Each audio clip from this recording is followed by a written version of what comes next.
a winding stream, moon shining down on some little town, and with each beam I've got that same old 2 or 3 cars, and every stop that we made I thought about you.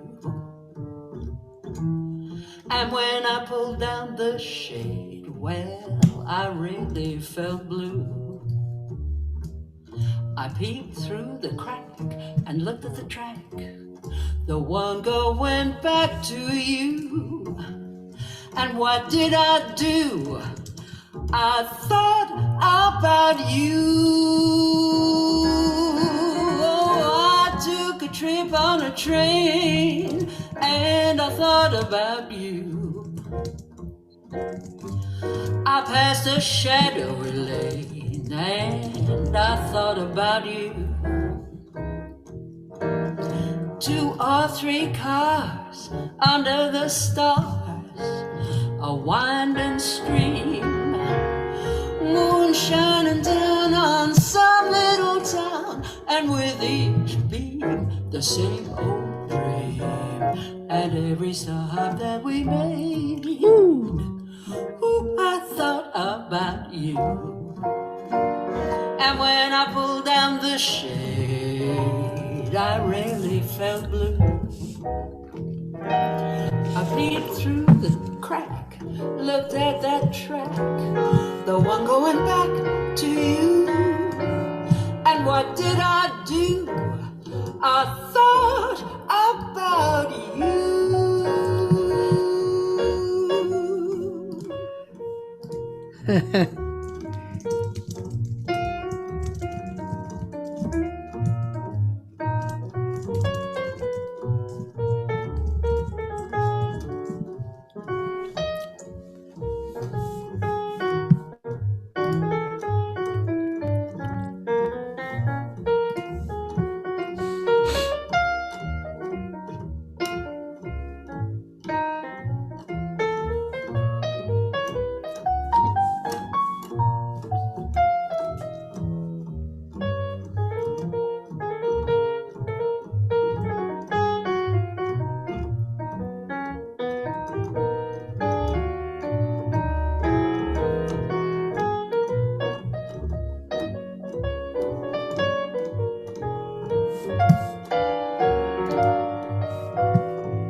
Trip on a train and I thought about you. I passed a shadowy lane and I thought about you. 2 or 3 cars parked under the stars, a winding stream, moon shining down on some little town, and with each beam I've got the same old dream, and every stop that we made, oh, I thought about you. And when I pulled down the shade, I really felt blue. I peeped through the crack and looked at the track, the one going back to you. And what did I do? Pretty baby, what did I do? What did I do? I thought about you.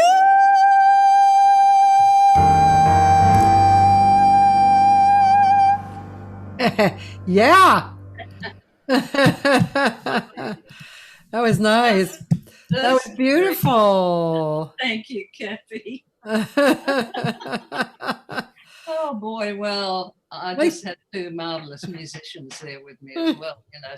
Well, that always is it does help, doesn't it? That always helps, doesn't it? Mm-hmm. Yeah. It yeah. I wanted to say, ladies and gentlemen, my guest, Sandie White. And the reason why I'm doing this special time is because Sandie's in Australia. And even though I have had a few Australian guests, they had to get up at 4 a.m. And I just thought, you know, what? Okay, at this point, I could have it happen anytime, and I can add it to the archives, and some people will come and visit, and we already have several people on and saying hello. I'm really honored that you've done this, because, you know, I got quite a surprise when you emailed me, I have to say, and I'm really thrilled to be here. I mean, Ingrid told me about the 4 a.m. business too. I know. That's just silly, you know. But at first, that was just what I thought. You know, I just like, you know, whatever. I was building a brand. Yeah. Yeah. Fantastic. Yeah, it's really lovely to see you anyway. I know, it's great to see you too. So long since I've been to the States, and yeah, now I don't know if I'll ever get back there. But who knows, maybe. You never know. No. Yeah, who knows? I don't know. My friend in Japan, you know, because I was supposed to go there in March, and my friend in Hiroshima said, why don't you come in the spring? And I was like, well, let's see, you know, let's see what happens. I don't know. I mean, I don't know. I think that might be a little miraculously, but you know. I think so too. Yeah. Sadly. Just awful. Anyway. Yeah. Well, also, this is good not only for Australia, but also for Japan, where I have a lot of friends and students in Japan. So, and I see somebody's on. I'm not sure who it is because the name is written in Japanese. So, sorry, I'm not sure who you are. I can kind of see your little teeny picture on my phone. Let me see if I can I go to you? I don't think hey, I can go and see who you are. You are Kayo Daikuzono. Hello. Hi, Kayo. That's fantastic. I know, isn't it? It's great. Thank you for coming, Kayo. It's really nice to have friends from Japan there. Oh, Catherine Hopkins is on too. Hi, Catherine. Yeah. Good one. Yeah. I have to say, I really miss coming to LA and just hanging and doing bits and pieces, you know. I know. Always so much fun. I know. You have, and I don't know if you remember Aviva Diamond. Yes. Yep, she's here and she says hi. Hi, Aviva. And Joyce Glasgow, who's from Seattle. And I've only recently met Joyce on Facebook. But, cool. Yeah, great fun. Yeah. She's really nice person, very knowledgeable and creative. I can see that. Yeah. By the way, know. If anybody's seeing Patrick Kick White there, this is Patrick's computer I'm on because it's sort of better than mine, and you can't even spell his own name. It's really no, we're not really seeing anything. Patrick Kick. Oh, yes. Interesting. I mean, I do, but nobody else probably does. No. Or maybe they do. I don't know. Okay. So Sandie and I actually met in Queensland at a really beautiful festival that my friend Ingrid James had set me up with. And what was happening was yeah, I had a little time off and I was wandering the streets, and this festival is all through this little town, beautiful town on the beach. And I heard I heard a singer, and I thought it was a record. I thought it was a recording. It was really good, and so I went looking to see where it was, and it turned out to be Sandie. And so that started our friendship. And they Ingrid and you knew each other, so. Well, as a matter of fact, we didn't, would you believe? Oh. I had actually never met Ingrid. And Oh. I went down to where she was working and where you were. Yeah. Going to see her at that point. I think Right. you were not on that gig, but I'd never met her. So that was kind of, 2007 Noosa Jazz Festival it was. Yeah. Fantastic. Oh my gosh. Yeah. 2007. Oh, Yeah. wow. That's Yeah. It's a end long of time ago. September, end of September. End of August, beginning of September. That was so lovely. Oh my gosh. Well, it was fascinating because on the very last night, you and Ingrid had a gig, and it was in a little restaurant, and it was pouring with rain, and we all went there. And towards the end, you said, "Come on, we're going to sing." Now I've forgotten what the song is. We're going to sing something to do with beautiful. Anyway, Beautiful love. Beautiful love. That's exactly right. Beautiful love. And I've gone, I don't know it. Well, I've never learned a song so fast in all my life. It was hysterical. I mean, Ingrid had all the words there, which I couldn't read anyway because they were so smart. But we did a lot of scatting. I remember that. I totally remember that. I remember the place. I remember the rain. Yeah. Remember us? Hysterical. Yeah. It was like 10 o'clock at night, and I think they wanted us out. It was just right. Okay. All right. Go home. Get out of here. It was really funny, but it was great fun. Yeah. And it's the one and only one I've been invited to, and I got there by default anyway because someone had pulled out. So somebody said, "Oh, ring Sandie White. She won't have any gigs on." So, oh my gosh. Well, I honestly find that hard to believe because you're a really great singer and deserve a lot of respect. Oh, well, thank you. It happens sometimes. You know what I'm saying? I mean, yeah. It's like, I guess in a way, on the east coast of Australia, there's rivalry between, kind of rivalry between Queensland, New South Wales, where I am, and Victoria. And, to get gigs in some of in the other states, it's really quite hard, Yeah. Especially when you're not exactly young. So they just... they just go, "Oh yeah, well, we need someone younger." Yeah. Yeah, it's kind of a shame because really in jazz, in our career, I mean, it's especially great to honor the people who have been in it for a long time, and I mean, just because you're older doesn't mean you've been in it in a long time, but to honor the people who have been in it a long time, I mean, that to me is a big deal, actually. I have been in it a long time. My first job was when I was 17, mm-hmm. and I'm now 83. You work it out. Right. I have been in it. Sure, there've been little times when I wasn't in it and doing other things, but mostly I've sung all my life. Yeah. So, and learning all the time and still learning and still doing it.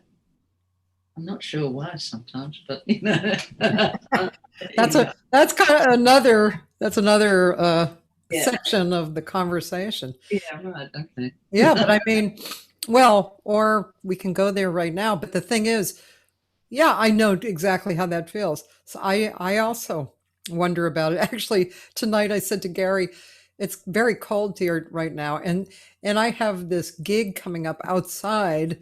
Oh, yeah. In another few weeks. Oh God. And I said to Gary, I'm not really sure I want to go play outside, even though it's actually 3 hours and it's a gig. Oh. I don't know if I really want to go play outside. I really don't. It's actually really, really hard to sing out in the open air. I think it does not do your voice any good, but we all do it from time to time because it's as you say, it's a gig, and right now they are few and far between. Well, also in the cold. Well, I don't know if you can see it. Not really. It's just a bit light out there, but it's a really warm, sunny spring day here, folks. It's going to be about. I have to work this out in Fahrenheit. It's going to be about 80 degrees in about 2 hours' time or 3 hours' time. Yeah, ladies and gentlemen, not only are they on a different time zone, they're on a different season zone. Yes. There you go.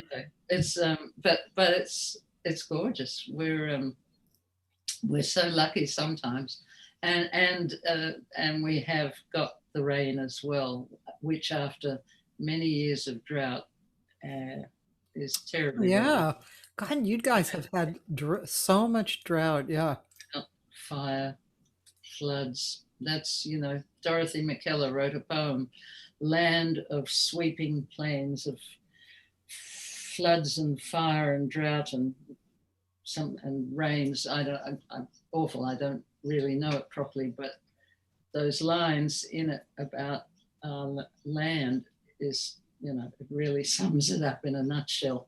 Yeah, it's a gorgeous poem. It's called A Wide Brown Land. A Wide Brown Land. Okay. Yeah, by Dorothy McKellar. I see. Sorry, I'll be doing this on and off, but Bill Graff is there. Oh, hi, Bill. Said it's great to see you and hear you. Yeah. Toby Simmons. Bill had some kind of problem with the link, but he's okay now. What is the indoor scene like? Only outside because of COVID or eased up? Well, here you can only do outside. We can do some indoor and some, and it's easing up quite a bit because we've been really lucky. We've had the state of Victoria went into lockdown for months, but they are now, in a way, almost COVID-free. I'm sure that there will be cases again, but they have just worked at it so hard. And New South Wales, the same, where I live, just outside of Sydney, is, it's almost COVID-free. And in Queensland, we're not allowed to go there because the borders are closed. But it's very clever stuff because it has really, pulled back the COVID drama that we're all experiencing. I think we're extremely lucky in Australia. But here in Sydney, there's a lot of clubs and places now have people inside, but maybe only half of their actual amount. If they're allowed normally 100 people, say they can only have, say, 50, because of social distancing. And as you might remember, Cathy, I do concerts in this house. Concerts, yes.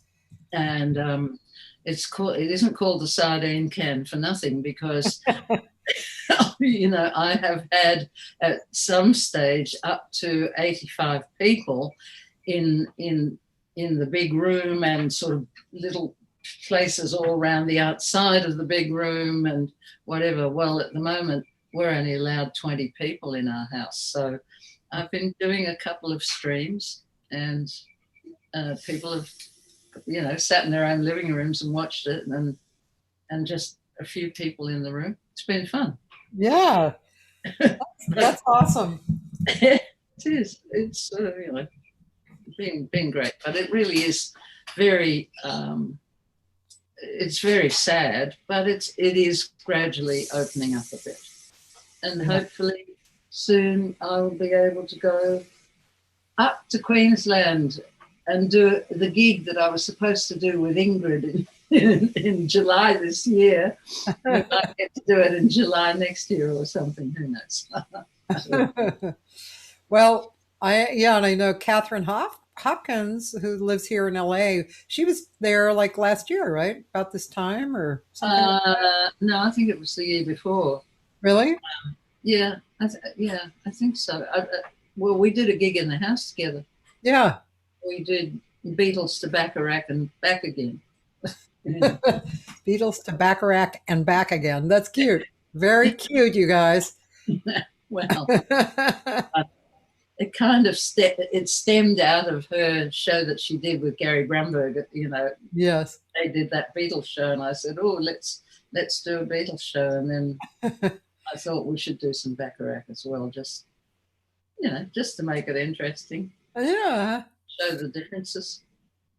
So I love doing things like that. I love to, get into places that nobody else goes. Yeah. Although in the end, I always find somebody who's done it before me. Well, that happens. The guy I was speaking to today earlier in the normal 12 o'clock position, David Bassi, he's a jazz DJ from Kansas City and a singer and a drummer. And he's really, really knowledgeable, but he was talking about that. He was, let's see, gosh, went right out of my head. Why did I bring that up? What you were saying about, knowing that people did it before? Yeah. In the end, I always find someone who's done it before. Yeah. You know what he did that was so great? You have to check it out sometime. This was a while back, but he did a version of Les McCann's Compared to What? Just like the original version. And the piano player played just like Les. I mean, he played that whole intro, that whole, it because you've listened to it so much. And it was smoking. I'm going to keep playing it. Yeah, it was great. Well, I'll try and find that because, I really dig things like that. Oh, yeah. I'll try and remember to send it to you. Oh, will you? Thank you. Thank you. Yeah. Because sometimes IT really does get me down sometimes. I'm not good at it. It's like the time thing today. I mean, I was absolutely convinced that 10 days ago that I was going to be talking to you at 11 a.m. our time. And then this morning I've gone, Sandie, you got it all wrong. I know. Actually, I remember you saying that, right? That I thought so too, but yeah, I mean, anyway, so maybe we should sing I Didn't Know What Time It Was. Yeah. Joyce wants to know if you know Kristen Berardi. Oh, yes, I do. Yeah.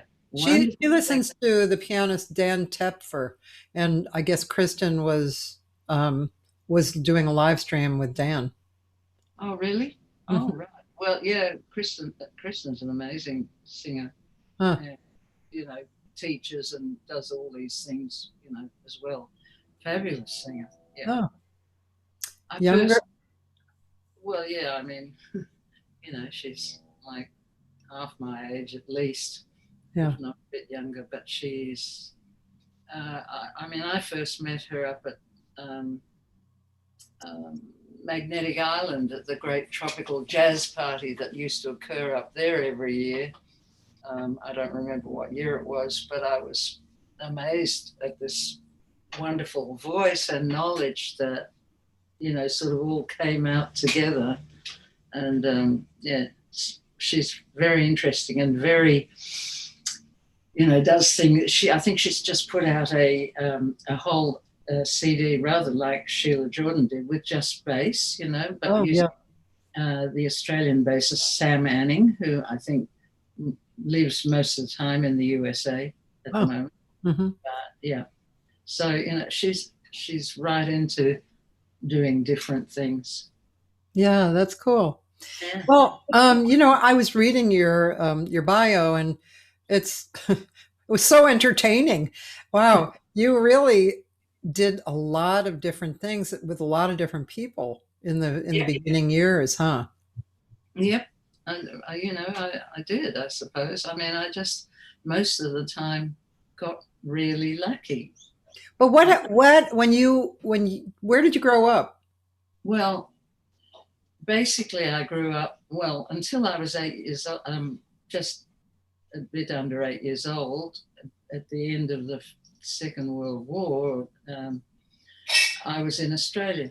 So I had my first nearly 8 years in Australia. And then because my Aunt Jean and Uncle Charles lived in America, in Hollywood, it was like she kept saying to Mum, why don't you come and live here? Come and live here. My mother and father were divorced. So come and live here. So we did. We sailed across the Pacific with no escort, and there were mines and things everywhere. And we landed in San Francisco and got on the train and went down to Hollywood. And I went to school for a little while there. And then Mum couldn't get a job.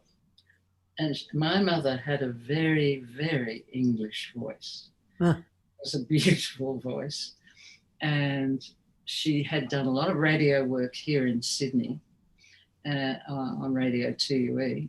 And she just tried really hard to get a job with, you know, one of the radio stations in LA. Yeah. And they just said, look, you're very good, but no one's going to understand you.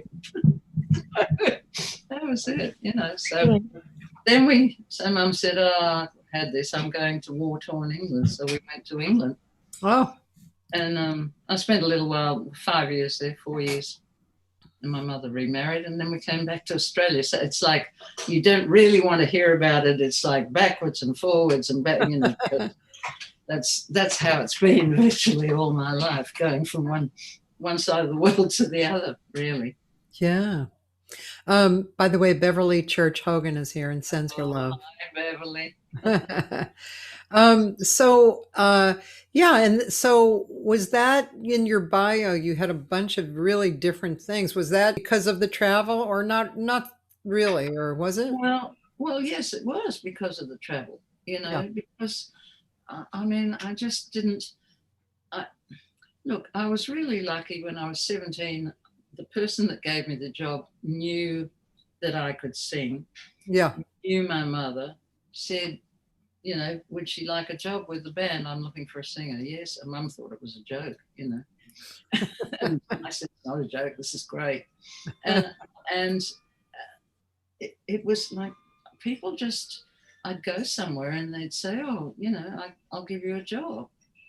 And we went to England and back to England. And within 6 weeks, I had a job with Harry Roy's sextet. I don't know. There were either 6 or 7 in the band. I can't remember now. So long ago. And just because I went to the club and my friends I was with said, oh, she sings. And they said, oh, well, you must get up and sing. So I got up and sang and I got a job. Well, you must have been good, because they don't, you know, just give people jobs just for the hell of it, you know. By that time, I think I was 19 or something. Okay. I don't know, 18. Very, very pretty, I'm sure. Yeah, well, I wasn't too bad. These days, it's sort of, you know. Oh, I know. Lines. Not really. Yeah, yeah. I keep telling myself it's fine to age. It's just, it's hard to get past it sometimes, though, you know. Yes, what's that? Ooh. My goodness. I've never got one of those before. It was like a city warning to wear a mask, and wow, I've never heard that before. Anyway. There you go. So Simon Dutson is watching. Oh, hello, Simon. yeah, a friend who lives up in Coffs Harbour on the central coast of New South Wales. Oh, cool. And Janice Stevenson? Janet. Oh, Janice? Yes. Janice Stevenson? Yes. It's the middle of the night there for them. She's from England. She said, you look great. Oh, it's 2:30 there in the morning, so Yeah, she's going to watch the replay. Watch later. Oh God!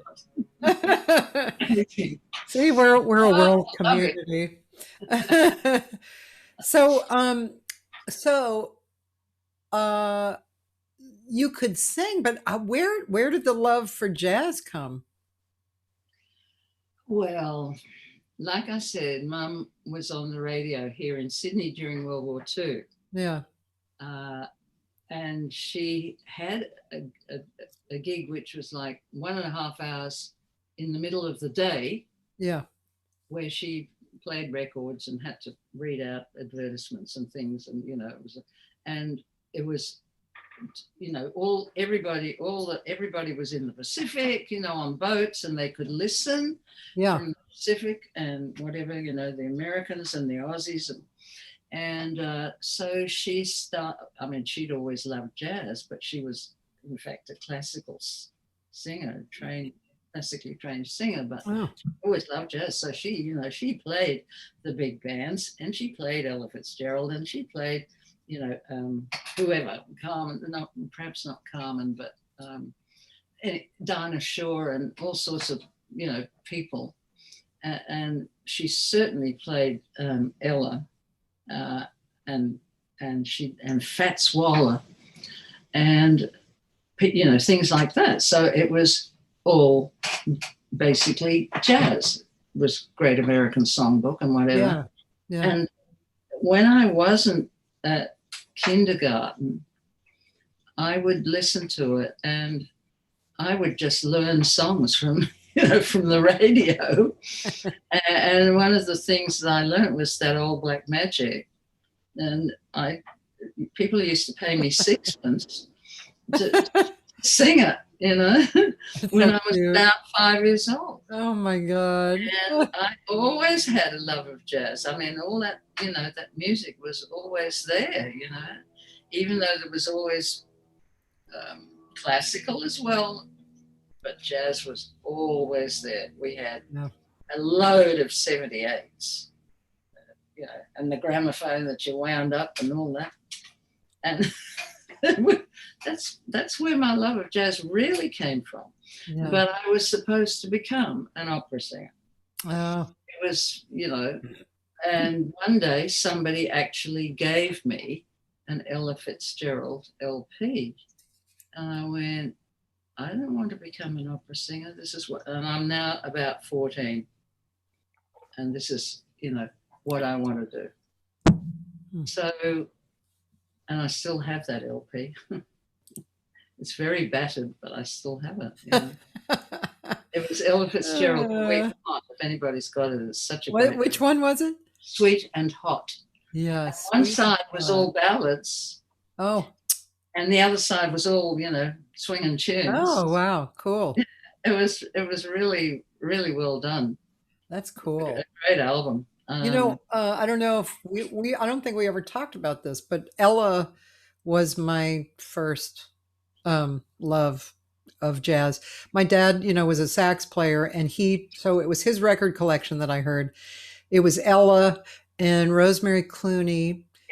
Judy Garland was in the record collection, and some groups like the High-Lows and Stan Kenton. My dad was big on Stan Kenton, but Ella, I mean, that was my my real jazz teacher when I was growing up.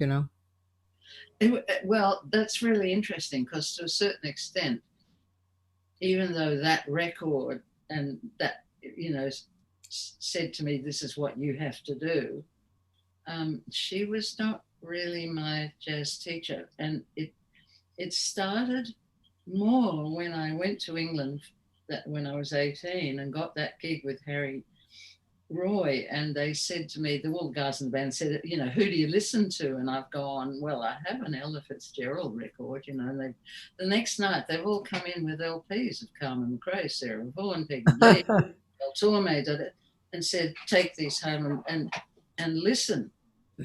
And I have to say it was really Carmen McRae that in the end made me realize this was what I had to do. I had to go that way, you know. She was just amazing.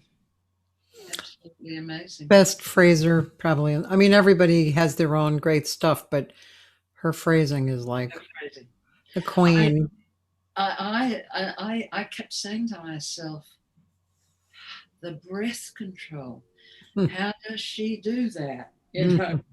So I took a deep breath and decided that I needed to teach myself how to do that, because I never had any lessons, never. So, you know, that all those people taught me various things just by listening. Yeah. Yeah. In fact, yesterday I was listening to Rossano, lovely Italian name which escapes me, or I can't pronounce it. Sportiello. No, it's not right. Piano player from New York, great stride pianist, and he had with him a saxophone player, Harry Allen, and he said to Harry, "What do you say to people, you know, about what to do, young players, young musicians, you know?" And Harry said, "Just listen to everybody that you can." And he said, "Copy them, because eventually you'll find your own way. Everybody copies at some stage or other." And I know I did. Sure. We all did when we were younger. Yeah, you know, and one day I realized I actually had my own voice, you know, my own kind of style or whatever. And I could never understand why I didn't sound like Carmen McRae or Steph. Right. Just, you know, I had Harry on. He's very interesting, great musician. Yeah, and let's see. Okay, I'm gonna. There's a few people who are saying things.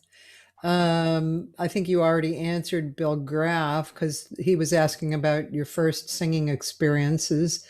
And Joy says Sheila, is going to be live, Sheila Jordan from Smalls, for her 92nd birthday concert Wednesday, 5 p.m. Eastern Standard Time. I don't know what time that is in Australia. That's all right. Alan Broadbent and Harvey Schwartz. Oh, really? Thank you. I'm going to write that down myself. Yeah, I'll be there. Thanks. Sorry, did she say Wednesday, 5 p.m.? Here, Wednesday at 5 p.m. Eastern Standard Time. Right now. It's 9 a.m. 9 a.m. East Coast of Australia time. 9 a.m. 8 a.m. in Queensland, because they're an hour behind us. On the Thursday morning. Right. Your Thursday, yes. Yeah. Thanks. Ooh. Thanks, Joyce. That was good. Tony Watkins is watching. Lindsay McRae. Oh, that's my cousin. Hi, Lindsay. She sends her love to you. And Bill Graff would like to know, who is your favorite of the great American songbook writers?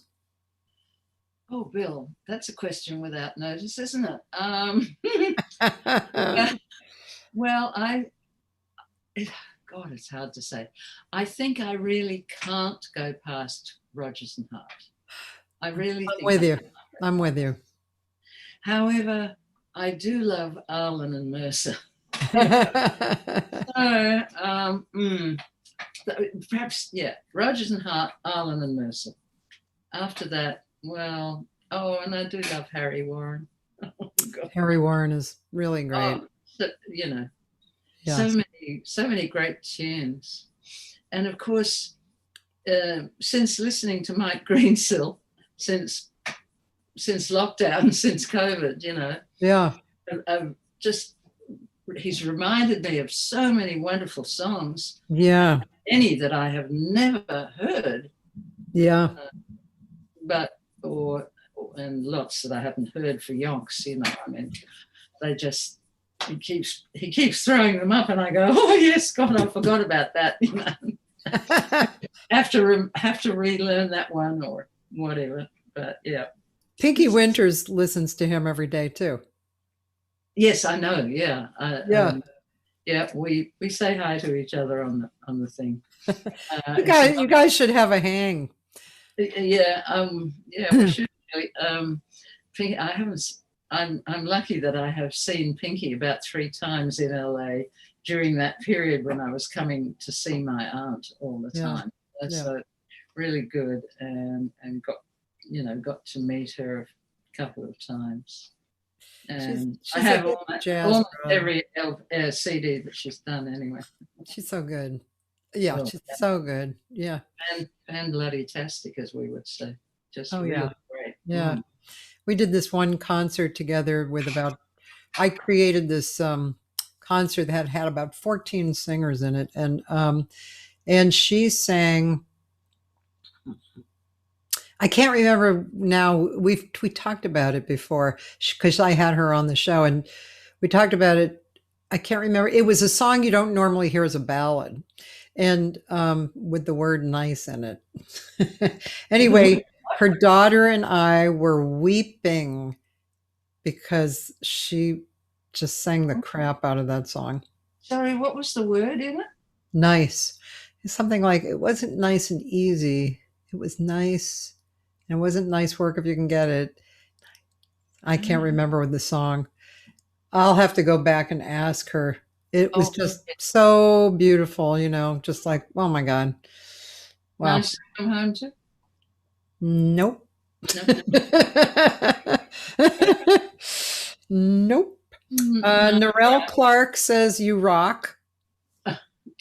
Yeah, well, Narelle is one of the jazz aficionados here in Sydney. She goes to everything if she can. Thank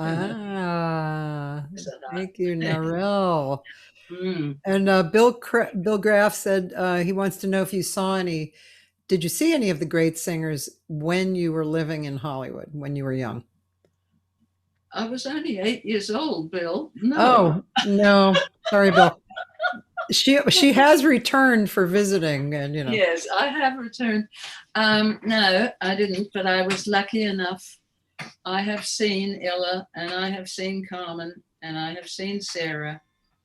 I never got to see Peggy, and I never got to see Mel Tormey, who was the one that really sort of put it into my head that maybe scatting was a good idea, I was just fascinated by everything he did. And I'm trying to think who else I saw it. I've seen Anita O'Day, and I think I've been fairly lucky and managed to get to see some of them anyway. Perhaps not everybody. I'm just trying to think who. See, I never saw Rosemary Clooney live. I mean, she was like when I was a young teenager, 13, 14 and 15, she was singing all the pop songs, but I used to love listening to her. She was great. Morgana King was around at that time. Did you know that, speaking of Rodgers and Hart, here's a little unknown fact. My grandfather's cousin was a woman named Vivian Siegel, and she was in the original Pal Joey. She was the star, and she was, I guess, before Larry Hart figured out he was gay, she was his girlfriend. Oh, really? Yeah, and she was alive when I moved here for a number of years, but I didn't get the information until after she had died. And so I missed meeting her. Interesting, huh? Oh, that's amazing. Yeah, it is. as he say, before he figured out before he was gay. So he seemed to have such a sad life because of it. I don't know. Isn't that awful that he went through that? He shouldn't have to go through all that. Yeah. Ridiculous. Yeah. I forget. I just did a show dedicated to Rogers and Hart with Tamir. And Tamir, dug up some really cool information. Actually, it's unfortunately Tamir is actually playing right now. Otherwise, we could watch him. Isn't he? Yes. Yes. I got the notification. Yeah. And I thought, no, I can't be there. I'm somewhere else. I can't be there. I'm actually being interviewed. But anyway, but he dug up some really cool information about them, and apparently, yeah, Hart was kind of a difficult guy. It's too bad. He didn't.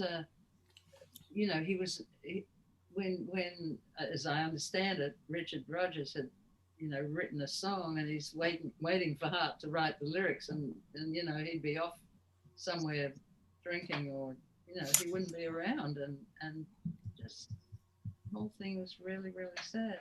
And then the opposite thing was when he started working with Oscar Hammerstein. He was always there, and the lyrics were written, and that was it. Just two totally different people who wrote great lyrics, but for me, Hart's lyrics are just... Oh, I know, gorgeous, really beautiful, and the melodies are so beautiful. They're very touching. Let's see. I'm just reading through anything.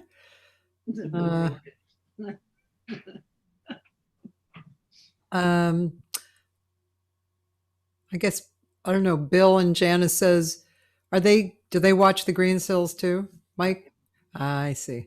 And Simon's loving the show, and Norel, have you seen Nancy Wilson? Yes, I saw Nancy. Forgot about her. Isn't that awful? I shouldn't forget about her. Wow. Bill Graff knew Vivian Segal and knew of her, and he said she sang Zip like it needs to be sung. I don't know Zip. Oh, Zip's from Pal Joey, and Rita Hayworth did it in the movie. How does it go? Can you sing a little? It's a fabulous song. It's a real, it's a really great cabaret song. Oh, it's wonderful. I'm gonna have to look it up.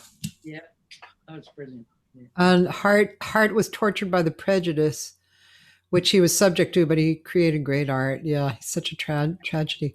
Do you have a favorite song, Narelle? I can guarantee she does not, because being a singer, when you're asked that, it's like, not one. I have about, I know over 1,000 songs, and I have about 500 that are depending on what day it is. The latest one, funnily enough, I think I don't know why I've never recorded it, is Little Girl Blue. Oh. That's suddenly come into my psyche or whatever. That's a beautiful song. Last couple of days, and I'm doing another live stream thing on the 29th of November from the sardine can. Oh. I'll put that in the show. It's such a beautiful song. Oh, yeah, really beautiful. Sit there and count your fingers. Yeah. Yeah. It's a really it's a lovely thing that it has, which gets used as a verse at the beginning most of the time, but it's really a little recitative, is that when I was very young, the world was younger than I. Yes. And it's not, it should be, it's done in the middle, but it doesn't get done that way a lot. And it took me a while to learn that it should be done in the middle of the song. Yeah. When I was very young, the world. Now it's just such a beautiful moment. Absolutely. Yeah. It's gorgeous. So Yeah. That was one of those songs that my sisters and I learned together, growing up. Oh, right. Yeah. Fantastic. Yeah, there was this period, I was just talking about that today with David, this period of time, when I was growing up, that the music was represented kind of very professionally, but like people like Morgana King, they did a show and it was really musical, but it was almost bordering on cabaret, but with jazz flavor, right? You see, that's actually something that I absolutely love, is to combine cabaret and jazz. Yeah. I just, I have a lot of funny songs and that I do, but they're still jazz songs, Yeah, yeah. And totally, I mean, you can have the audience on the floor or whatever with laughter. and that, but I love, and I always call it jazz cabaret. I mean, I just love all that. And I like to put a show together, where things are kind of linked up. Do you sing Everything I've Got Belongs to You? Everything I've Got? Yes and no. That's one of those songs. Yeah. I've got eyes for you. Give you dirty looks. I've got words that would not fit in children's books or something like that. Right, yeah. That reminds me of Blossom Dairy. There's another one. Yeah. I got lucky enough to see in London once. Yeah. She did that. Yeah, Blossom Dearie was great. Well, actually, I got turned on to that through Stephanie Haynes. Did you ever meet her when you were here, Stephanie? No, I didn't. I know who you're talking about. Yeah, so she sang that song. She was kind of like that too. She liked bringing in funny songs, but she was an incredible jazz musician. You know what I mean? She was just really an amazing singer.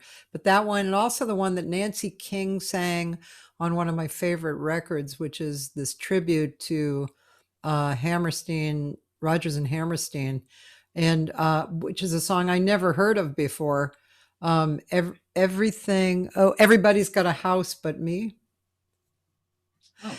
Everybody's got a house but me. I have to share that with you. That's my friend Tim Weston, who is Paul Weston's son. Paul Weston, and who did the Darlene and Jonathan Edwards. Yeah. So they're what's her name? Joe Stafford. Joe Stafford. So he's their son.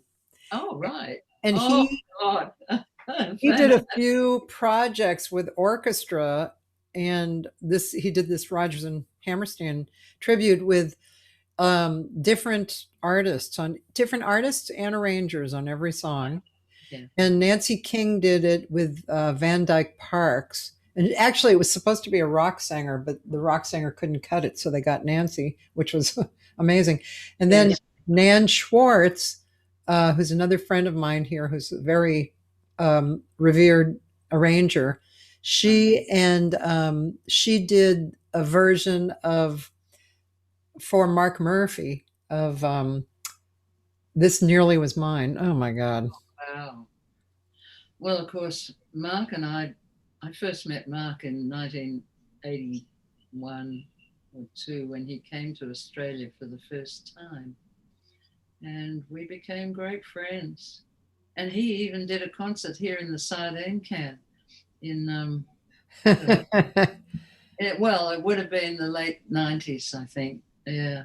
It was wonderful. I did a few sort of things with him. We did, he had a thing which he called an Australian Jazz Singers Summit. Like a workshop. SUMMIT. No, it was a whole concert. It was a concert. I see.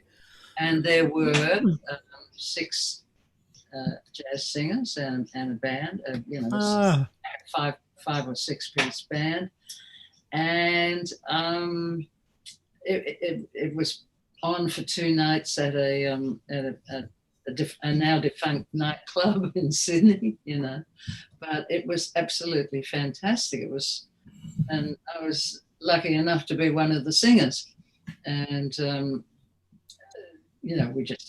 it was great fun, and we did 3 or 4 songs each, and then we all did one together. And at the end, and somewhere on my Facebook page, there's a photograph of all of us. It's very dark, but actually, I think it was Aviva who sort of fixed it up a bit for me. oh, nice. But it shows, Mark, and then it shows almost everybody. It shows all the singers, and almost all of the band. They're kind of hard to see, but yeah, it's there. I put it up there somewhere. That's cool. What are your live stream details? Well, once again, for anybody in the gosh, Sandie, anybody in the States, it's kind of difficult because it happens in the middle of the night, because Oh, yeah. but if it's any good, I'll send it to those who would like it after the event. Is it a Zoom or is it on Facebook? It's a Vimeo. A Vimeo. Mm-hmm. So, what day is it? It's in Australia. In Australia, it's Sunday, the 29th of November at 5 p.m. and it's an hour and a half. But this one is with our wonderful, wonderful singer, Greg Arthur. Now, some of you may remember Greg because he was in the States for a long time. He's Australian, but he was in America. He's the most gorgeous singer, absolutely fantastic. And so, he has done 3 or 4 things in the sardine can with me. And I said, how about another one? So we're doing it. We just have bass and piano and Greg and I. And how do people actually go to see it if they wanted to? Well, I have been charging people for this because I pay them, Uh-huh. So how do people find it? Well, they can, if they want to message me on Facebook, then and send me if they send me their normal email and they message me on Facebook with their normal email, then I will let them in, or I will tell them, what to do. Okay, Sandie White on Facebook with your email, and Sandie will take it from there. I'll talk back to them. Okay, all right, good. And let's go hear you sing again. I'm going to share my screen, and whoops, here we go. Get out of there. Oh my gosh. Get out of there. And then Sandie White Jazz. And there's a real live thing. No, don't. No, I'd rather you didn't do that. Okay. Any of these? Yeah, that one if you want. Or sorry? That one. Sorry. Does anybody know I'm here? Okay, cool. That was done up at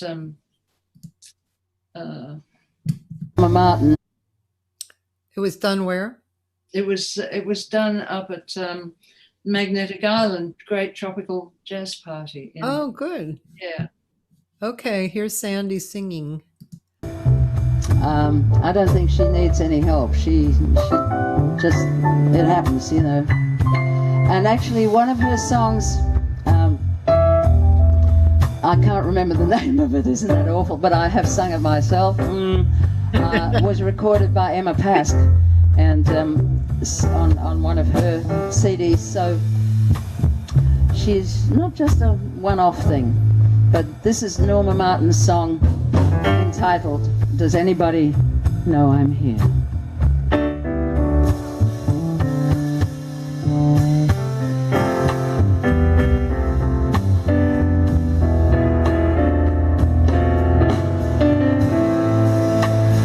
Boy, but I'm beat, and I don't know. Walking the streets, 'cause I got nowhere to go. And hey, does anybody know I'm here? No, just an echo. Does anybody know I'm here?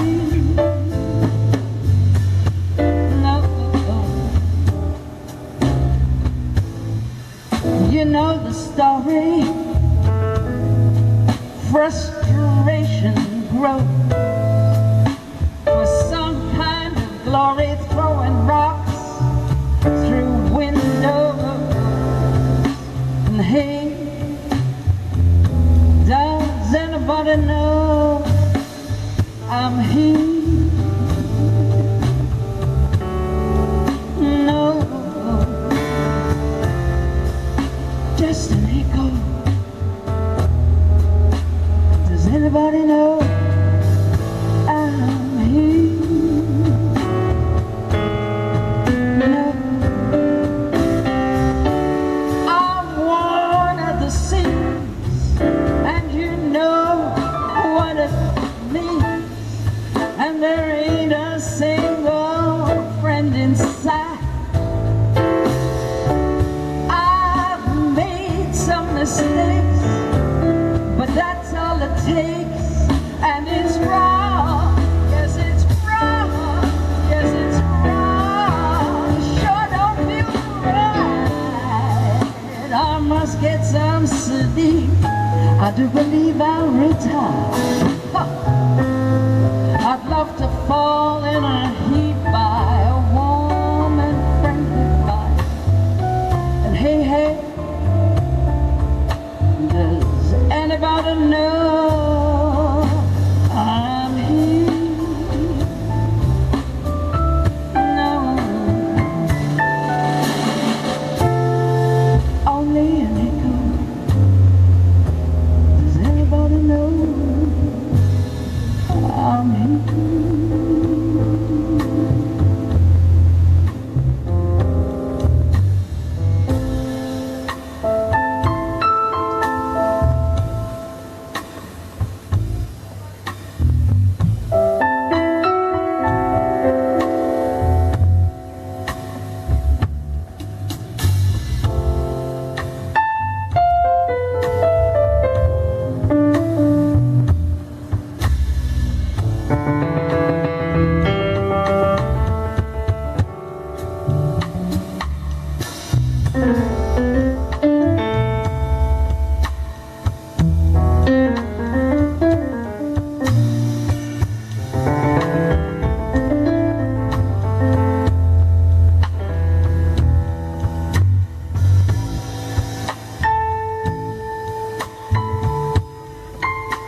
I do believe I'll retire. I'd love to fall in heat by a warm and friendly fire. And hey, does anybody know I'm here? No, only an echo. Does anybody know I'm here? No, just an echo. Does anybody know I'm here? No. Does anybody know? Does anybody know? Does anybody know? I'm here. Bubble, bubble, yeah, da, da, da, wee, wee, wee, yeah. Da, dee, da, wee, wee, dee, dee, dee, dee, dee,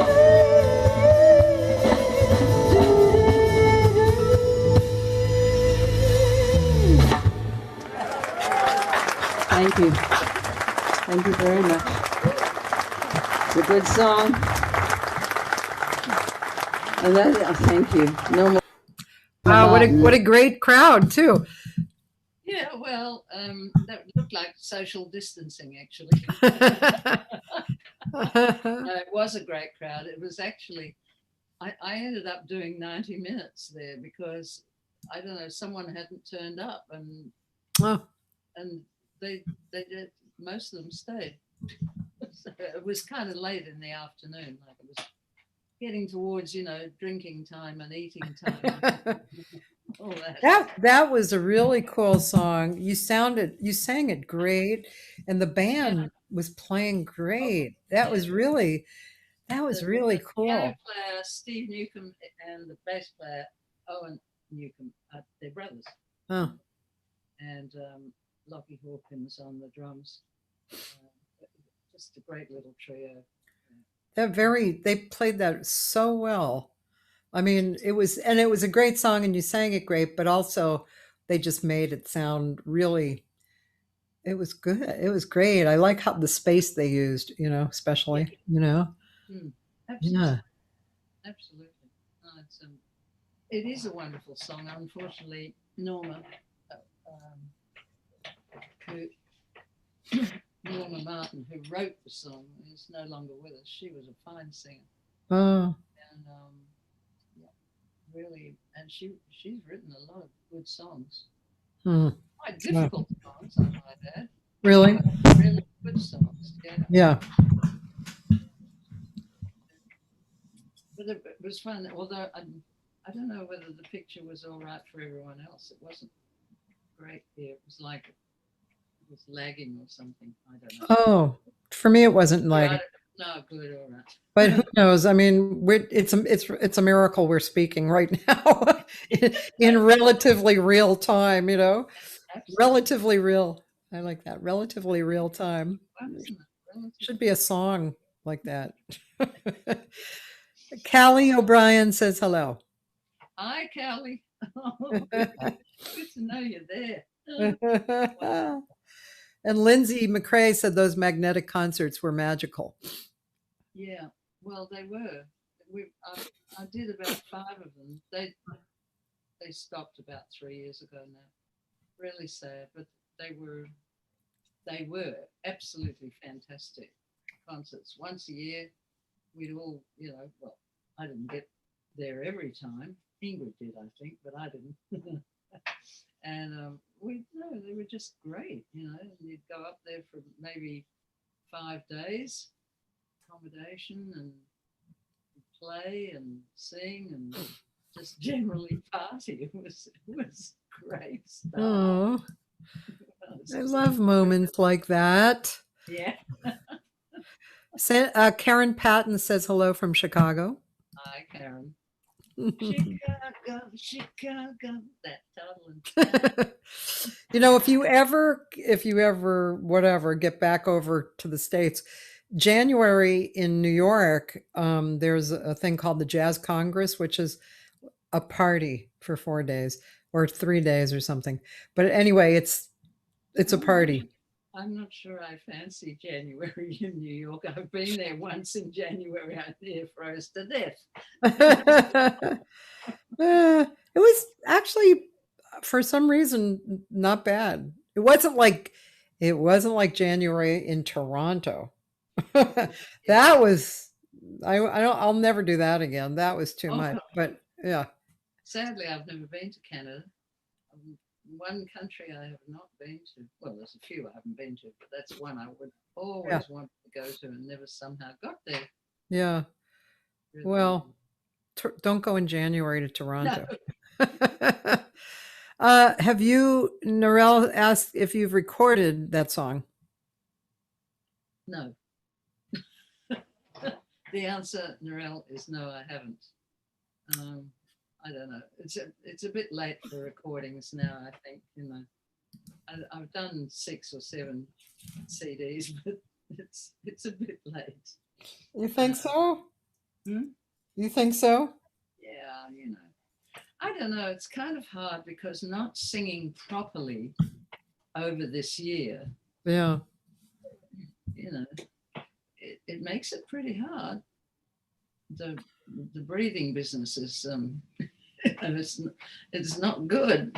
I just bum around the house and I don't practice. I don't do anything. Well, And yeah. That's not good. That'll do it. I mean, I'm taking lessons, which are great, you know, and but unless you're really singing for a few hours a day, you're really not in shape. I know. Yeah. That's absolutely correct. And it's all right if I've got, you know, a few gigs in a month. That's fine. Yeah. But, one gig every 2 months. Or 6 months. Or 6 months. No, well, I've actually done this year. I did a gig in February and I did a gig in March, which was before COVID. And then I did a live stream in May, a live stream in August, and a live stream in October. And I'm going to do a live stream in November, and that's it, you know. Yeah, yeah. And so who knows whether, I mean, I keep thinking I'd like to record a few more things like Little Girl Blue. Yeah. And I don't know. We'll see. If you want to send me heaps of money, people, I might do it. Here's a blatant invitation. Yes, isn't it? God.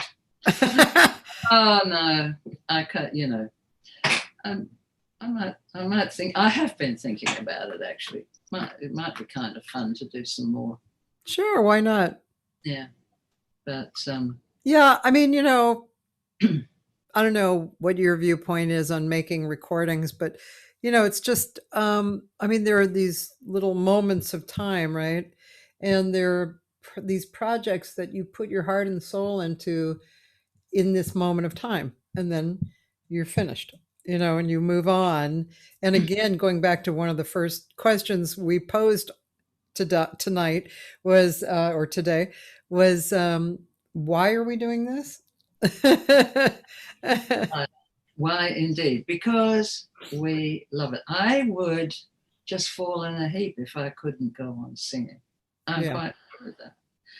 It just completely keeps me going, keeps me, you know, I know there are lots of people watching now, you know, like Callie and I don't know if Suzette's there and Karen, but that, you know, they all have some, you know, they either sing or play or whatever, and, you know, and it keeps them going. And for me, that's for sure. Music keeps me going. So I'm kind of nervous that COVID might go on for such a long time. more, you know, that we won't get back to where we were a year ago, you know, 2019. Right. And that's, you know, just gradually distancing me away from What you love. what I love. Yeah. You know, I mean, who knows? I mightn't be here next year. Who knows? Well, I mean, Yeah. that's true. We don't know. Yeah, no. So maybe it's time I did do another one. Or I float off the planet. I don't know. I'll think about it. I'll think about it. I just, yeah, it's kind of hard. But I've got a few from the live streams. I have to learn how to divide up the songs, you know, and I mean, I have a stepson who's supposed to be helping me with that, but I haven't seen him in a while, so it's not happening. But I know that some of them are really nice, you know, and make nice little videos or whatever. And yeah, but I intend to keep on if I keep on keeping on, as they say. Yeah. Well, you know, I've been experimenting with singles this year, and I have this recording with these two amazing bands, and already recorded all the band stuff and rough tracks of the vocals. And then so what I've been doing is I've been taking those songs and fixing up whatever I have to do to the vocals, and then, you know, editing, producing and stuff.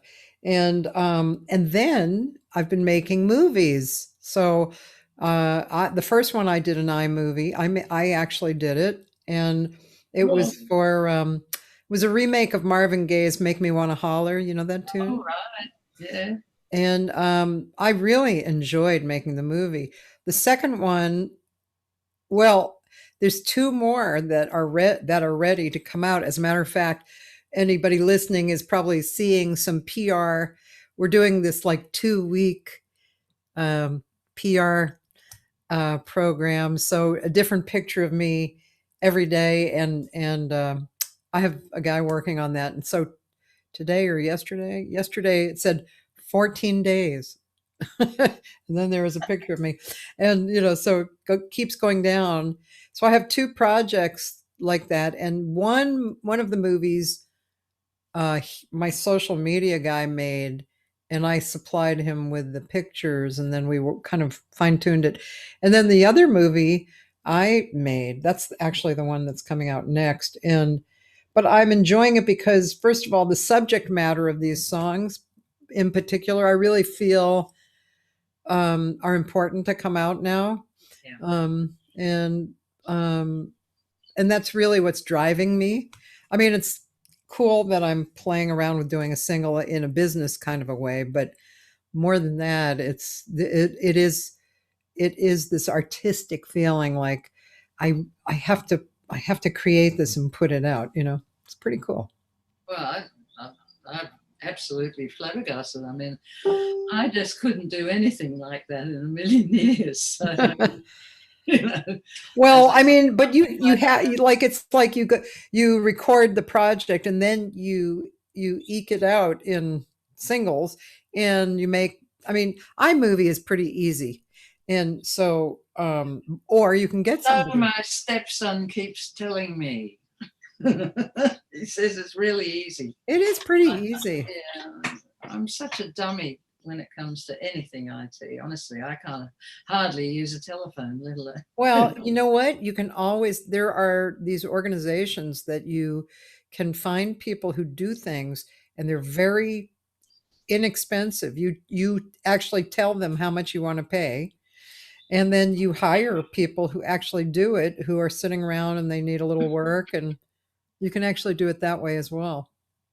Well, I offered some money to my stepson, but he's too busy. That's what I mean. You can move on from your stepson, you know, because he's too busy. But you can actually go to these other I forget the names of them, but there's several of them, and they're worldwide.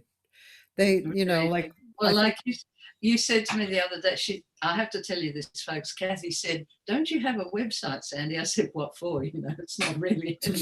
Oh, she said, "Well, you should go to Wix. It's free and it's really easy." So I thought, all right, well, I'll try this. Well, let me tell you, I have no idea what's going on. They keep telling me I can get something for 50% off.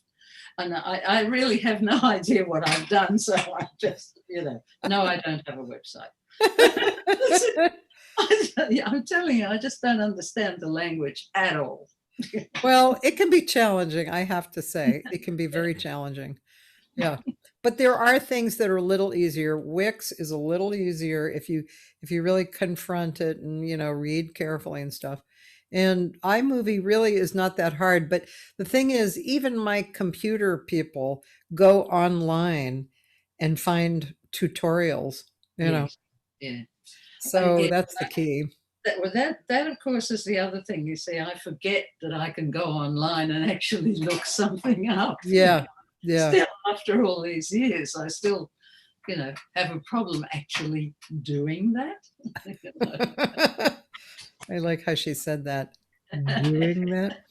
So let's talk about music. Oh, Joyce. Joyce says, "Oh, I didn't see that question, Joyce. What does Sandie think of Betty Carter? Are you a fan? And did you ever see her?" I never saw her, but I absolutely love her. And many, many years ago, we have a wonderful, amazing piano player here, educator, absolutely the most amazing lady. Her name is Judy Bailey. And you should, in fact, look her up and listen to some of her wonderful music. But she was doing concerts in the Opera House for school kids during school holidays.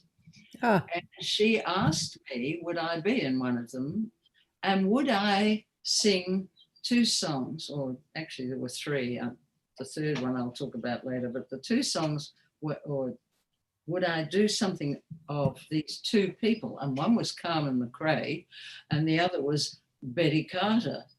And I just fell in a heap and went, Betty Carter, I couldn't possibly do anything that Betty Carter does, So a friend lent me about 3 LPs that he had and said, here, listen to this and you might find something.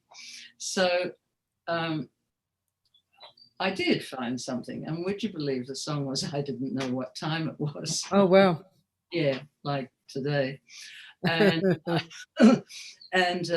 anyway, I did this thing where I kind of sang it straight, and then I sang it like I thought Betty, would sing it. I would do it, Yeah. And she also had Kevin Hunt on a keyboard as well. So she was on a grand and he was on a keyboard. And I thought that they were going to fall off their seats. Wow. And it was. I was quite knocked out about it actually, because I know it sort of gave the feeling of Betty Carter, the sort of that kind of laid back whatever. I don't. I'll catch up to you later feeling, or whatever. Yeah. Carmen McRae. Well, I've gone. Yes, okay. I can't sound like Carmen, but I can do a couple of songs of hers. Yeah, exactly. So, yes, I love Betty Carter, and I love that album that they did after they did a concert, or Carmen was doing a concert and Betty was in the audience, and they got up on stage and then together, and then they put out an album. I have that album, Duets. Yep, Duets. Yeah, that's really good. I also, one of my favorite Betty Carter albums is her last one, which what is the name of it? It's a really great album, and she sings. It's a white cover, and she's in pants and kind of really kicked back, and but she sings this really beautiful Julie Stein song that if you just go listen to the song separate, it's very simple. It's really only about 16. Gosh, it could be 16 bars. It's very short. It's hold on one second. This time, it's called This Time. This time I'd rather be lonely. Da da da do da do ba da da do do. Only she does her Betty Carter thing. As you said, I'll see you later. And Yeah. it's very painfully slow Yeah. bossa nova. And Oh, she's like, she does her those time, time passes by. I'd rather be lonely. Oh God, it's really, I loved that version. It was really incredible. I'll look that up. That's Yeah. no, an amazing musician, that one. Yeah. When I was in New York at the jazz conference, they had a special, kind of moment where about 15 of her previous band musicians came on together, and they were talking about her. She was kind of, as you can imagine, kind of tough love kind of person. But there was one funny comment that she told two of the guys. It was like they were on the gig, and she said to them, "Did you guys relax today?" Or they said, "Yeah." They both had taken naps, and she said, "Don't do it again."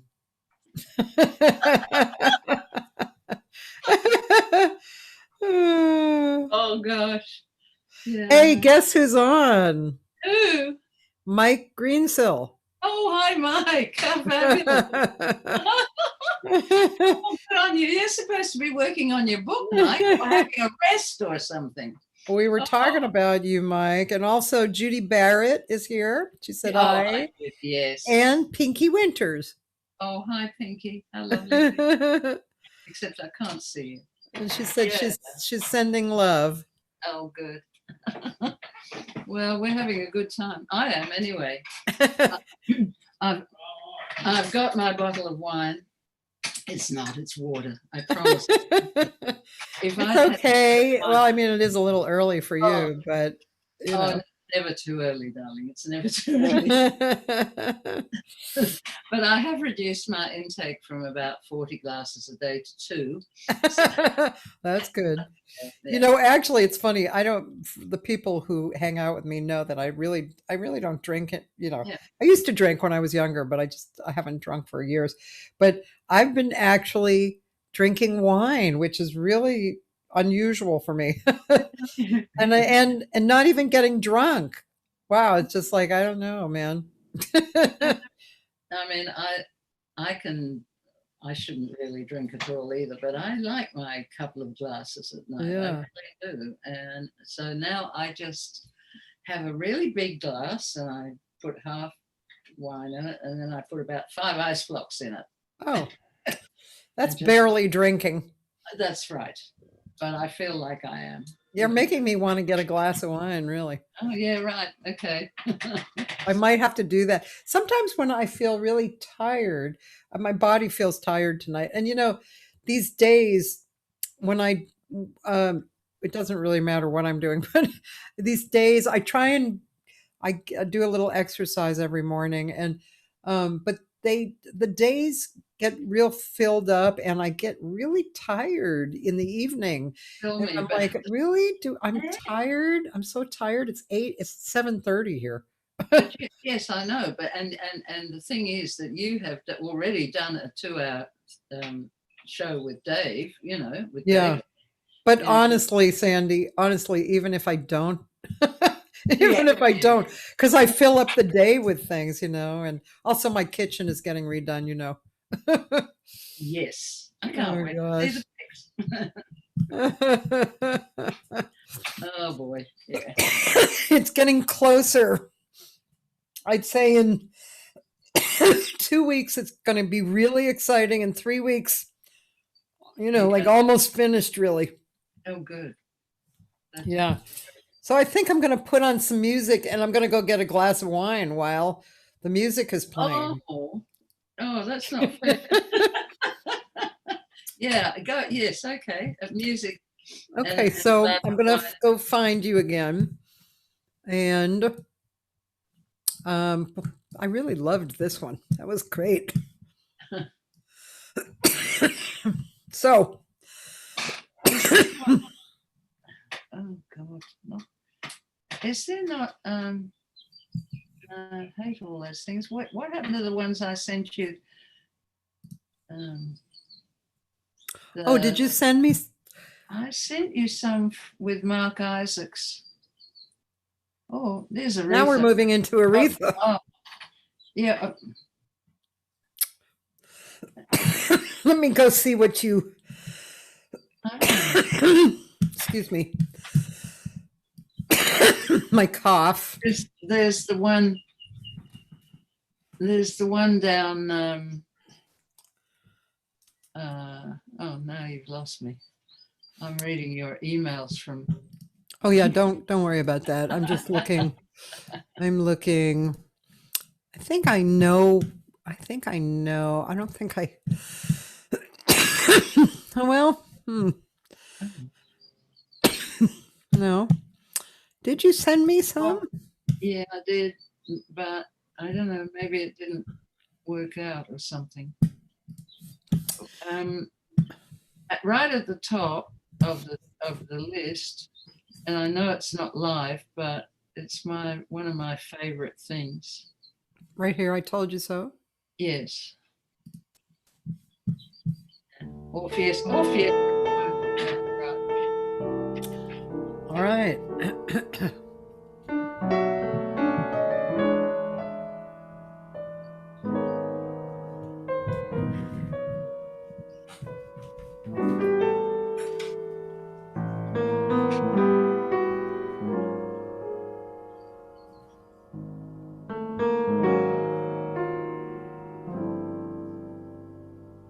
I heard it on the grapevine, straight from the horse's mouth.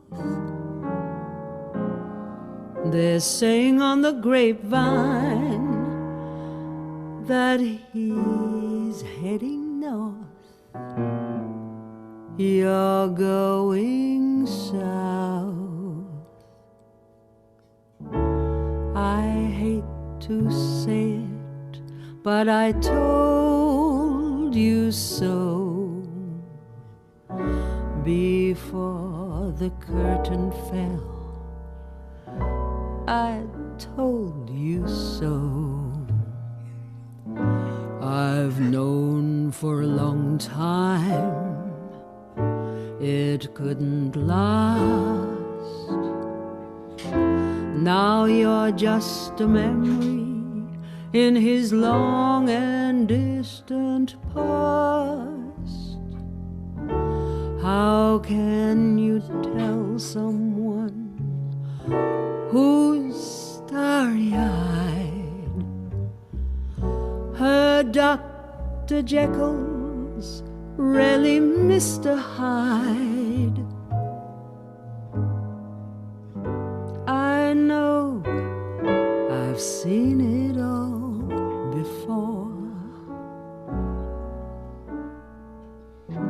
I loved him once, but that was long ago. Well, I told you so.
I tried to tell you,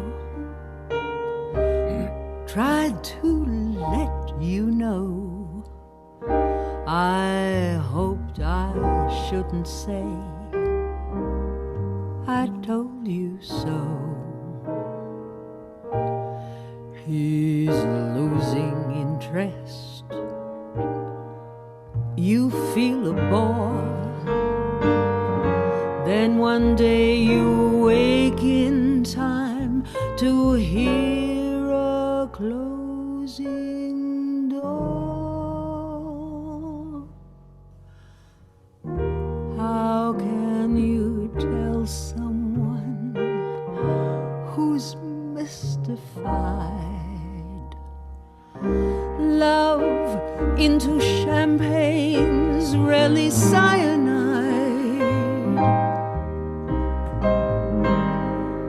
I know I've seen it all before. I loved him once, but now the scars don't show. Well, I told you so.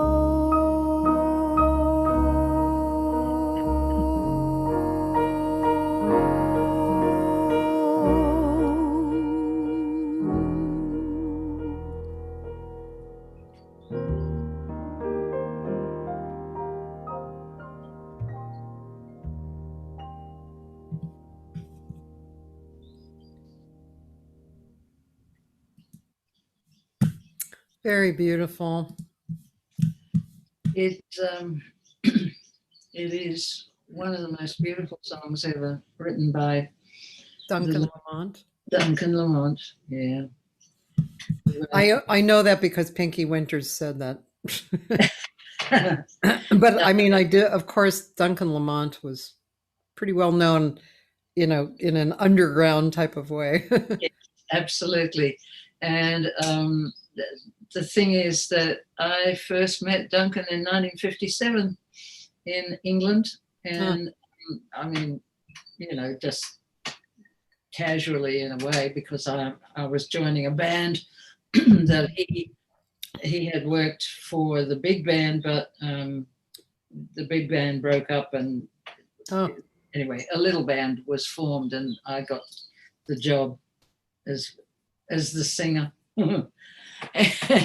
And so I met Duncan then, but of course, you know, never kept in touch. And then one day I was going through a whole heap of CDs, and I saw Cleo Lane's Blue and Sentimental, and it said, "I told you so, D. Lamont." And I went, "Oh, is that Duncan Lamont?" And when I heard the song, I've gone, "This is so me. I have to do this song," you see. Anyway, I recorded it with Vincent and Craig, and then I sent him the CD, and I somehow got hold of him, you know, and I sent him the CD, and he apparently was really thrilled with it. And I've recorded another one of his too, called "Where Were You in April," which is an incredible song. And since then, I've become friends with his son, Duncan Lamont Jr. And we have little Zoom meetings every now and again.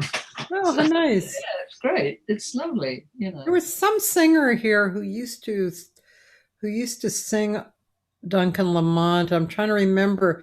I don't think it was Pinky particularly. I mean, obviously Pinky knows Duncan Lamont's songs, but it was somebody else. Maybe it was Stephanie Haynes, or yeah, it's definitely singers who, you know, love great songs that, you know, are unusual and have great lyrics and just beautiful. And I think not only, you know, he not only wrote the music, but he wrote the lyrics as well. Yeah. And I think there's a couple of his songs where he didn't write the lyrics, but I've now got 3 books of Duncan Lamont songs, thanks to Duncan. Oh, Yeah. Cool. Yeah. So, they're just beautiful songs, and some of them are really funny. Great for jazz cabaret, which I'm about to start learning. One is called The Bass Player, and it's you'd go, what, you know, but the lyrics are hysterical, and the whole idea of the song is really funny, about a guy moving into a block of apartments, you know, and he practices the bass all day long. It's driving this other person mad, you know. You just sing along with the bass. You do the whole thing with the bass, but there are lyrics, you know. It'll take me forever to learn them, but I'm determined to do it. And the other one is about it's about a housewife and a husband. Yeah. Anyway, they're just such funny songs. I really can't wait to sing them. Pinky said she was good friends with him, and when he would come to LA, she'd hang out with him. Yeah, I'm sure. Lucky Pinky. No, he's I mean, as I said, there was a whole period where I never saw him, or you know, or whatever. Yeah. Various reasons, and but when I discovered that song, well, that was the start of the friendship all over again, which was really wonderful, you know.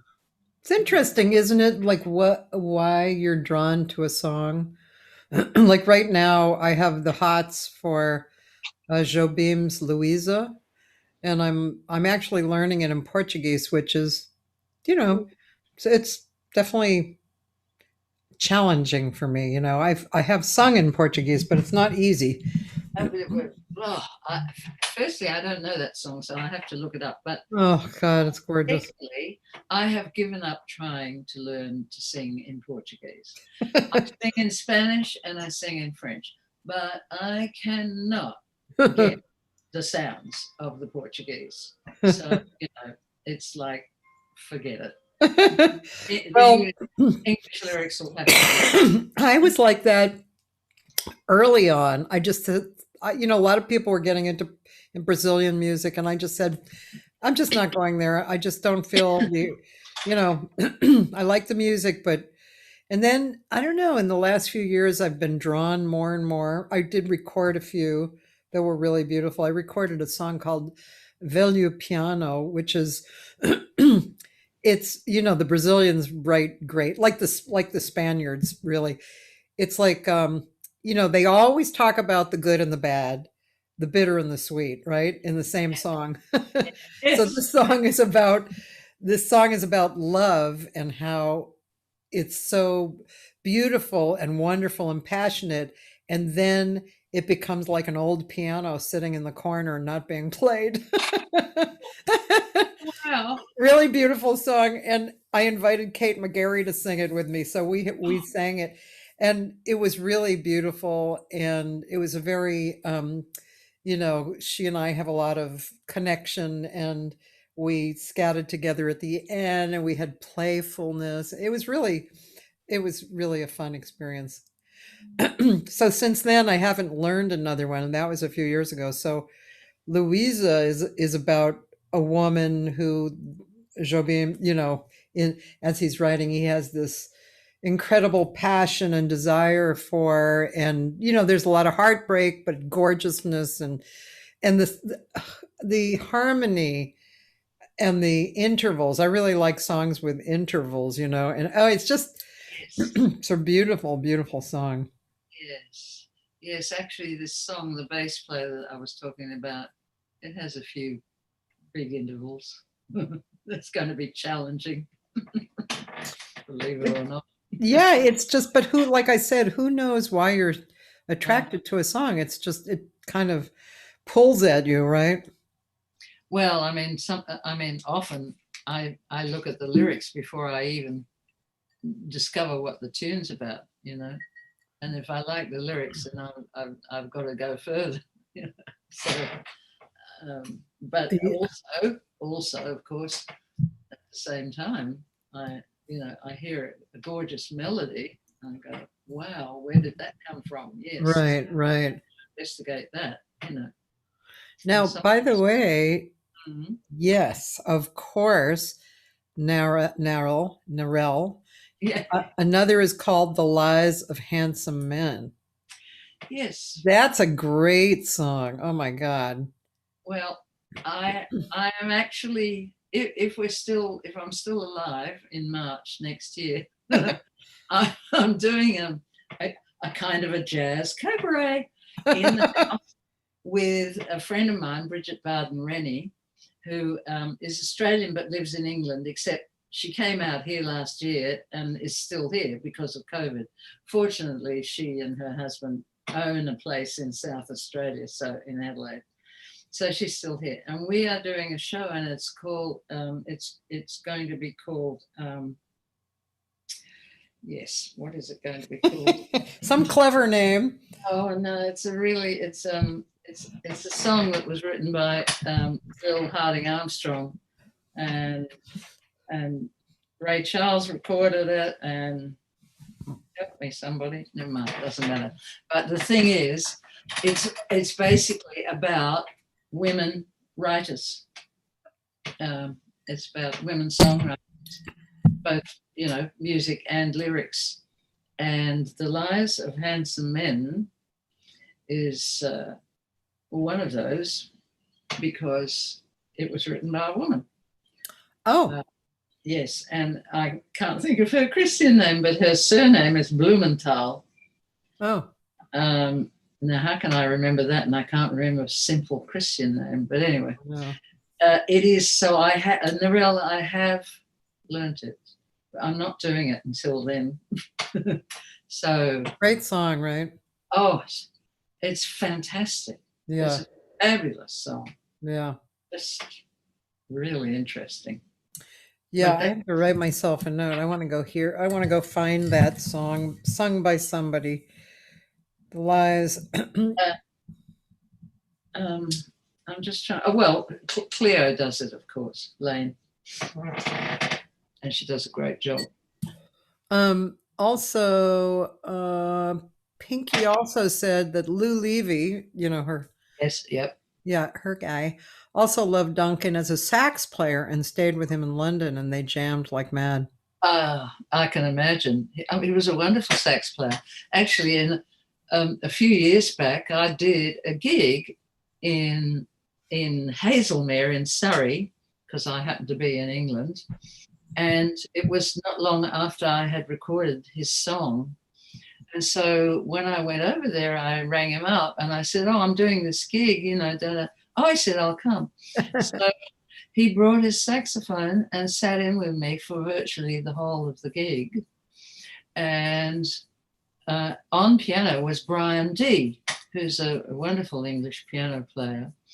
And Brian and Duncan put out an album of Richard Rodgers songs, which Duncan Jr. sent to me the other day. Wow.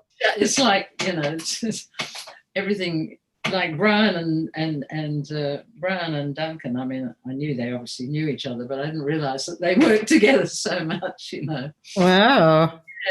And it's a gorgeous album. Yeah. Fantastic. He was a wonderful sax player. Absolutely wonderful. The best. Sorry, this is not the Pinky show, but it's just great what Pinky is saying.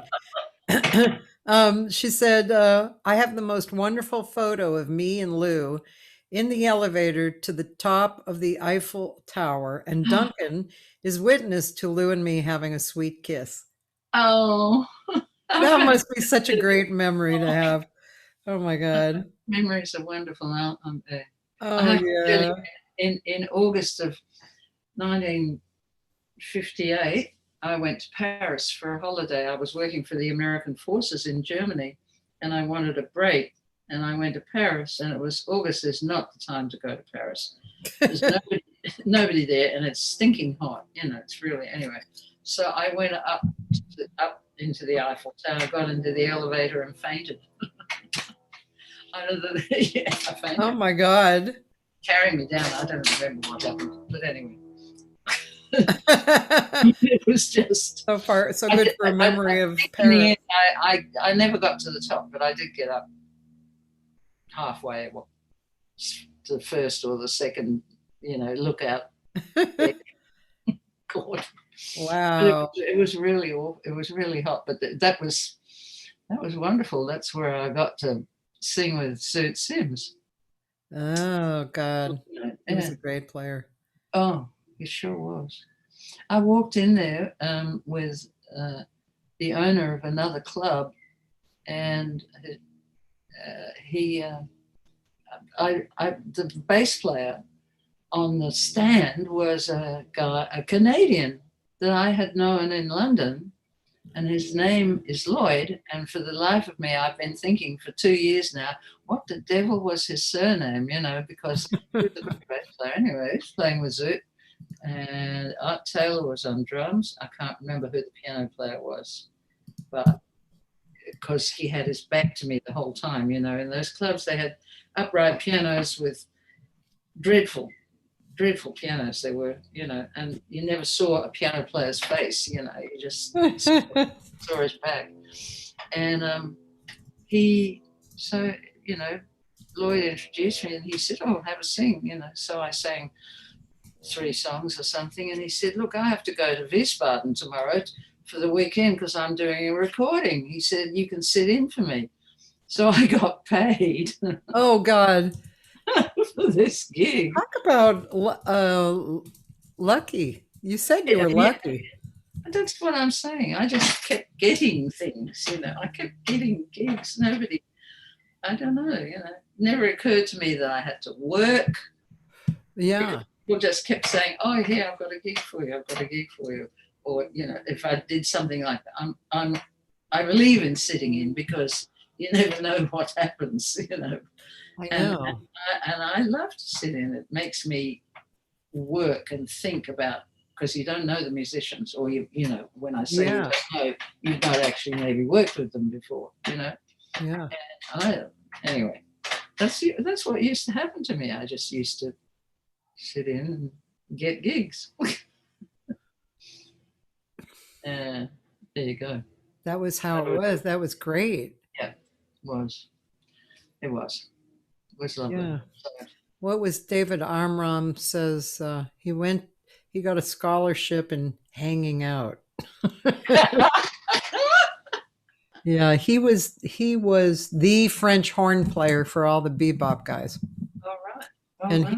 he's just about 92 or 3, and he's living in New York. He has like 10 projects going. David Armram, he hung out with Joyce, who was it? The writer. His name is on the tip of my tongue. He does these Sunday night things.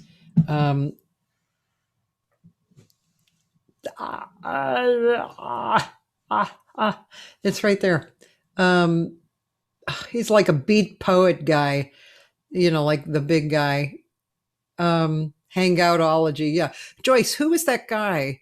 The writer that he worked with, Kerouac. Thank you. Yeah. Kerouac. So he worked with Kerouac. He was friends with him, and he wrote a book about his experiences. And so sometimes on Sunday nights, he will do a Zoom reading chapters. Right. It's really cool. He's a really cool guy, David Amram. Really neat. How do you spell that? Amram. Amram. That makes sense. Amram. David Amram. Really cool guy, great guy. And he just real interesting history. Not only did he do that, but he was also the resident composer for the New York Philharmonic. Oh, wow. I know. That's scary. Okay, I have a surprise for you. For who?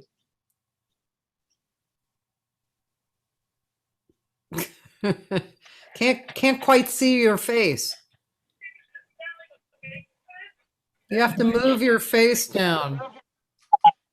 Your camera. Move your camera down. Very close schedule. I need a schedule for the day. Move your camera down there, girl.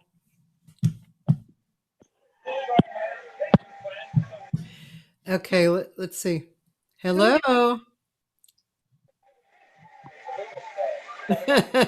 Well, it might not be a surprise if she's not going to really talk. So, okay. So let me tell her to move her camera down so we can see you, and turn the sound off of Facebook. Okay, we'll see. We'll see if she's going to. We can handle tough questions. You should see nowadays. I thought all this attention on the week. Yeah, she may not be. She may not be really getting it. It's actually Pinky. Oh, is it? Oh, Pinky. Yeah, but I'm not sure she knows that she's really on camera, or she knows that she's on Zoom. So she did. I mean, she definitely got into Zoom. No. Oh, I think hair now. looks wonderful, Pinky. Don't worry about it. It's great, and you look marvelous. Hi, Pinky. Hi, darling. Hi. Hi. I'm not hearing anything, Pinky. Oh, wow. What fun. Oh, this is fantastic. I haven't seen Pinky since the early 2000s. You know, when I went to see it. Brilliant.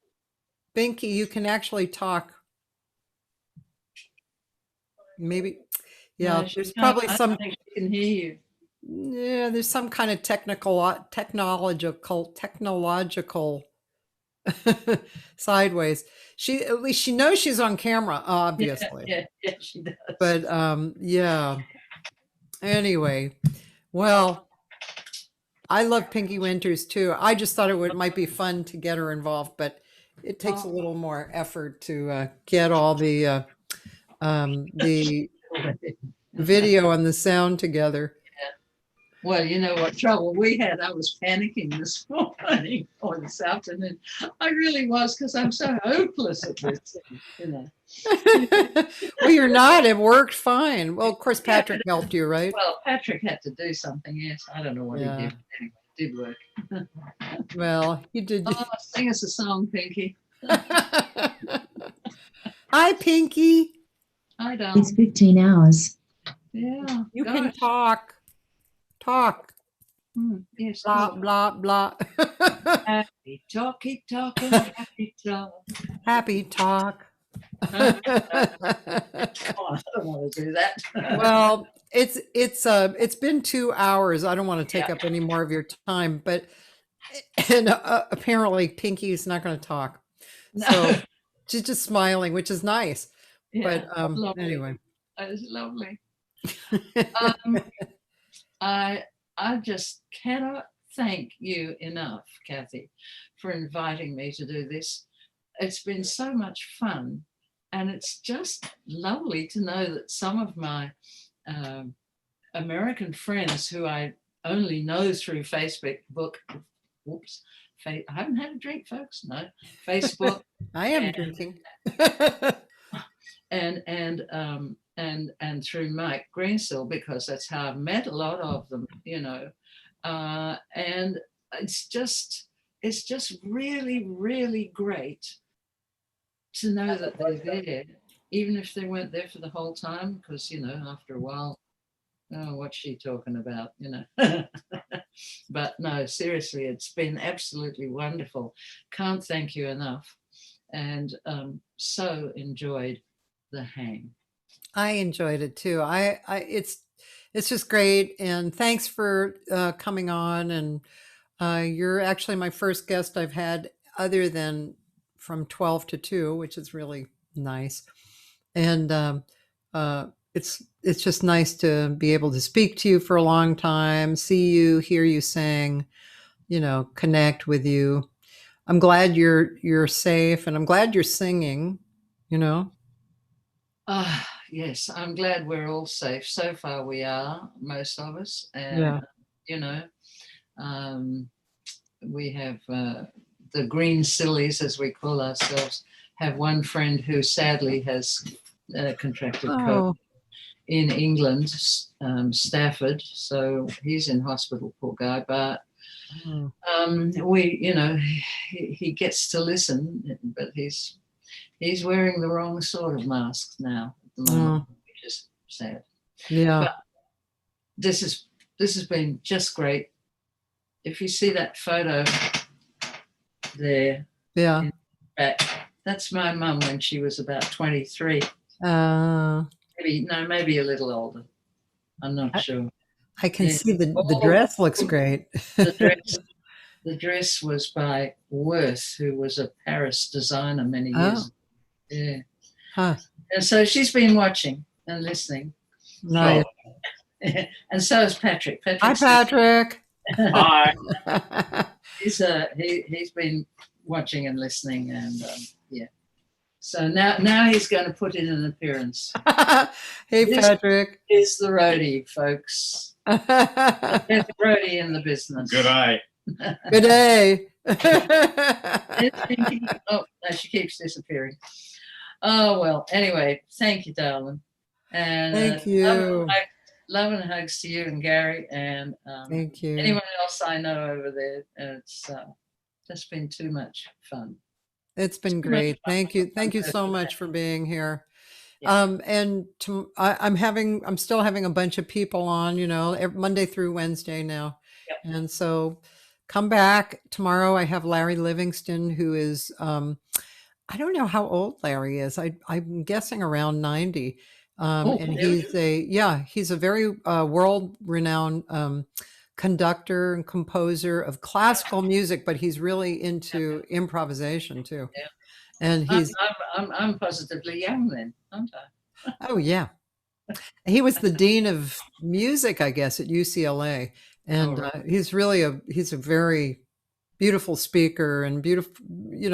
His headspace is really good. So he's on tomorrow. So I'll look forward to that. But thank you for being here. It was really fun. Namaste. Patrick, thank you for supporting and loving our Sandie. It's not hard to. Oh. All right. Well, have a great day. Yeah, right. Have a great day. Yeah, thank you. And I hope we'll talk again sometime. Okay, cool. And I'll try and get up at 4 a.m. and listen to your things. You can always listen to the after. I know. Yes. Okay. Thanks. You're Okay. welcome. Bye, sweetheart. Bye-bye. Bye. Bye. Bye-bye.